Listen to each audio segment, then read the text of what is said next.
السلام عليكم ورحمة الله وبركاته. اليوم إن شاء الله بإذن الله هنعمل طريقة المنتو. المنتو هحتاج هنا كوبايتين دقيق، هحط عليها طبعا شوية ملح.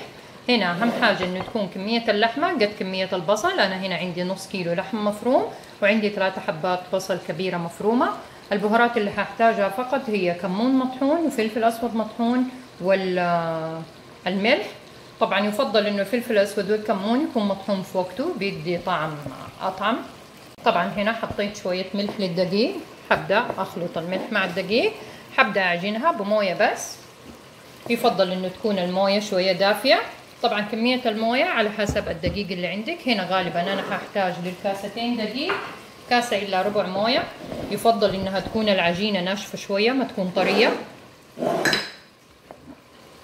طبعا تضيفي الموية بالتدريج وتبدأي تعجني. الموية حبدأ فيها بالتدريج، تبدأي تعجني العجينة لما يختفي عندك الدقيق كله. زي ما قلنا ما تكون العجينة طرية، تكون ناشفة شوية. حسيبها ترتاح تقريبا ربع ساعة، وبعد كده حبدأ أقطعها وأفردها بهذه الطريقة. بعد ما تعجنت أنا هنا مستخدمة الدقيق الكويتي. أي دقيق عندك متعدد الاستخدامات. أهم حاجة إنك ما تستخدمي فيه دقيق بيكون عليه مكتوب ذات التخمير، لا هذا بيكون فيه خميرة، ما تستخدمي للمنتو أو المطبق. خلاص حبدأ أغطيها ببلاستيك وأسيبها ترتاح تقريبا 10 دقائق لربع ساعة. أحضر اللحمة المفرومة حقت المنتو. زي ما قلنا كمية اللحمة المفرومة بتكون نفس كمية البصل. حابة أحط عليها زي ما قلنا البهارات اللي هو الفلفل الأسود والكمون والملح، من كل شيء ملعقة شاهي. فحبدأ أعجنها لما تتجانس عندي كلها مع البصل. نحط على السطح اللي حنفرد فيه العجينة، حقسمها 2. أنا أحب أفرد العجينة كبيرة، بعد كده أقطعها على حسب القطاعة اللي عندك، الحجم اللي انت تبغيه. هنبدأ طبعا نفرد العجينة.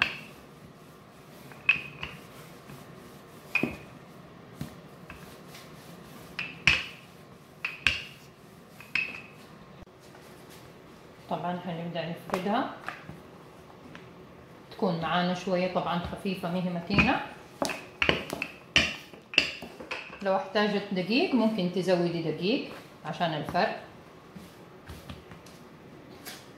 هذا السمك اللي انا احتاجه انها تبان شوية يدك لما تحط العجينة. حبدأ اقطعها بالقطاعة اللي عندي. افضل انك انت تحطي القطاعة في نفس الدقيق عشان تقدري تقطعيه بها الحجم اللي انت تبغيه. في من هذه القطاعات اكبر وفي اصغر. إذا بعد ما انتهينا من تقطيع العجين حنبدأ نحشيها. هذه العجينة عندنا حنبدأ نحشيها باللحمة اللي نحن حطيناها. حنبدأ نحطها بدي الطريقة وناخد من هنا. بعد كده حناخد من دي الجنب وحناخد من ده الجنب، من ده الجنب ومن هذا الجنب.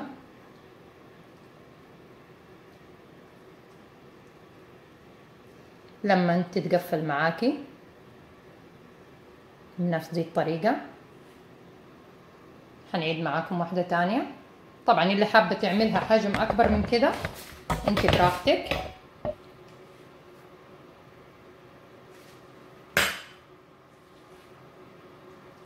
بهذه الطريقة حناخد من هنا نقفل ومن هذا الجنب نقفلها. بعد كده حنبدأ ناخد وصلة من اليمين ووصلة من اليسار، وصلة من اليمين ووصلة من اليسار، وصلة من اليمين ووصلة من اليسار. حتقفلي لما تديكي الشكل النهائي. الطرف ممكن تتنيه على هذا الشيء بهذه الطريقة. نعمل معاكم واحدة ثالثة. طبعا زي ما قلنا الحجم اختياري، انا حابة هنا اعملها حجم صغير شوية. طبعا الحشوة لازم شوية تكون كثيرة لانها اللحمة المفرومة حتكش بعد ما تستوي. حناخد من هنا شوية وحناخد نقفلها، وبعد كده وصلة من اليمين وصلة من اليسار. تدخلي الحشوة وصلة من اليمين وصلة من اليسار. بهذه الطريقة.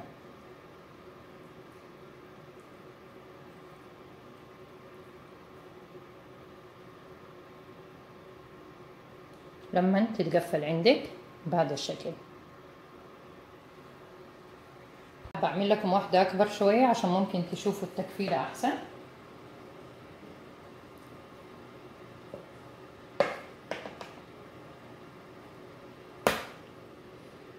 هناخد من هنا كده نقفلها من الجنب الثاني، ونبدأ ناخد يمين ويسار ويمين ويسار، اللي هي من أطراف العجينة تبدأي تاخديها. ممكن الجزء الزايد تشيليه، تكون بدي الطريقة متقفلة. هنوريكم تاني مرة برضو كيف نحشيها. هناخدها كده وكده، هنبدأ ناخد جزء من هنا وجزء من هنا، جزء من هنا وجزء من هنا. تبدأي طبعا بهذه الحركة لما توصلي للنهاية.